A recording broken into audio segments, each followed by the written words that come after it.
These dating movements like the red pill are keeping you Christian men stuck and frustrated.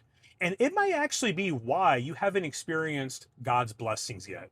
And let me tell you a little bit about how I went through this because over 10 years ago, I had a really bad breakup. And so I was in a season where I was really hurting. I didn't know how to move on, I didn't know how to even talk to women.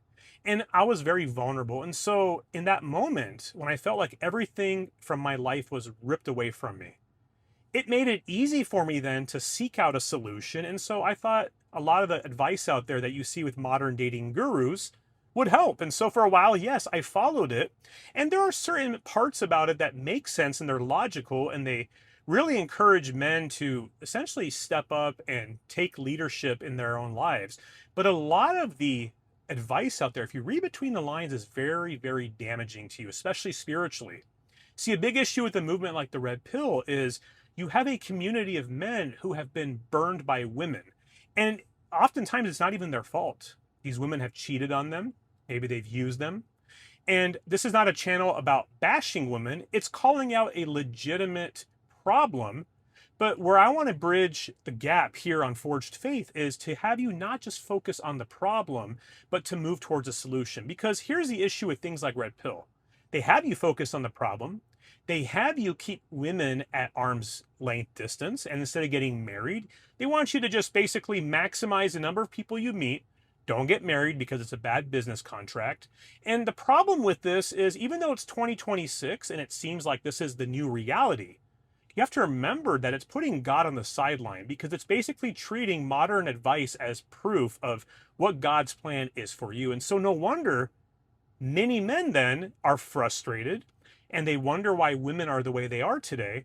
But to be honest, with a lot of these movements where they're teaching you to react to women, it becomes a tug of war dance where we actually contribute to also women being the way they are today, because they're going to then follow the same kind of advice on their side.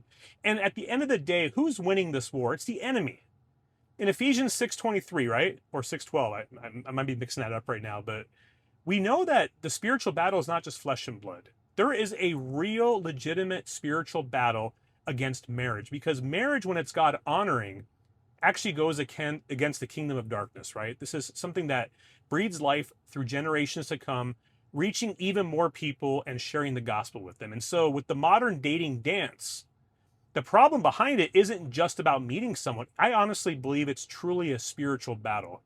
And recently on this channel, I've had a lot of pushback and comments where a lot of men here don't agree, and that's fine.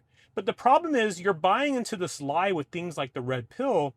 It's honestly snake oil, because they are tugging on your emotions and the experiences and the heartbreak you've gone through to basically try and sell you this counterfeit product that this is the reality of who women are. And I used to follow it like you too. Like, I'm not here just making blanket statements. I get the advice that's out there. And so me realizing this, looking back in time, I was very vulnerable back then. But as I grew in my faith, and as I kept meeting the wrong kind of women, thanks to things like Red Pill that focus more on attraction and dating versus what God says about who you meet, it's a good way to set you up for even more disappointment. And then when you keep going through it with the wrong women, then naturally it's easy to assume, okay, well, I'm going to be like Paul because Paul was single. And a lot of men in the comments here run away with that as if what Jesus actually said about marriage and what Genesis says about Adam and Eve doesn't matter, right?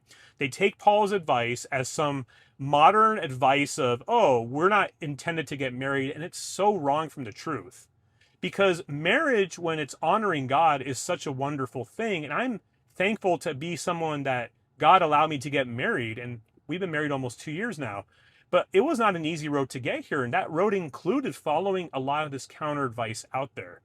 See, with the red pill and with a lot of these movements, for both men following this nonsense advice and women responding to that and doing their own manipulation and games, at the end of the day, if we can stay at war with one another, this is the best way for the enemy to basically stop what God intended as a good thing for marriage. And so you have to really ask yourself, am I really against women? Am I really wanting to be single for the rest of my life? Am I really believing that all women are going to take me for granted, right? because I used to have that belief. And if you feel that way, and if you've had so many bad experiences, I don't blame you. But on this channel, since you are watching, since you're still here, you have to know that from a brotherly love perspective, this channel isn't about you staying in a space of disappointment and frustration with women, but actually moving in faith to finding the right godly spouse. Because at the end of the day, if we don't change how we show up, then we're going to keep getting the same type of women that we meet in our lives. And the enemy loves this. He loves sending you the wrong kind of women. Look at, for instance, Jeremiah and Proverbs. We see a couple of times in scripture where we're told that a lot of the deceit follows from the heart. We're told that for the wrong kind of woman, her words will drip like honey. So temptation is a real thing. And I experienced this firsthand too, after giving my dating experience to God completely and actually staying single by choice and making sure that if I was going to meet someone, praying to him. I can't tell you how many times once I did that, all of a sudden I had opportunity come my way with the wrong kind of women. And it's a test, because at the end of the day, when you try and honor God with your dating decision, don't be surprised if you're going to have monkey wrenches thrown your way. And sometimes that includes meeting a Jezebel who claims to be a believer in God. She might say all the right things. She goes to church, only to leave your heart broken and stomped on. And if it can frustrate you and have you give up completely, who's winning that battle? Because remember, in scripture, the angel of light is something that the enemy can pretend he is, right? So these are things to think about. Let's talk about it more in the comments below. And if you don't agree with all of this, I totally understand. And that's what this channel is for, because I know some of the stuff we're talking about here, they're not easy topics. And a lot of you are sharing in this frustration right now, and you might have a cynical view of the message, but I want you to all lift each other up in the comments as well and to grow from this content. If you found value in it, feel free to smash that subscribe button. And there are a couple ways you can support the growth of this channel. Check out the shop in the description below, and I'll catch you later.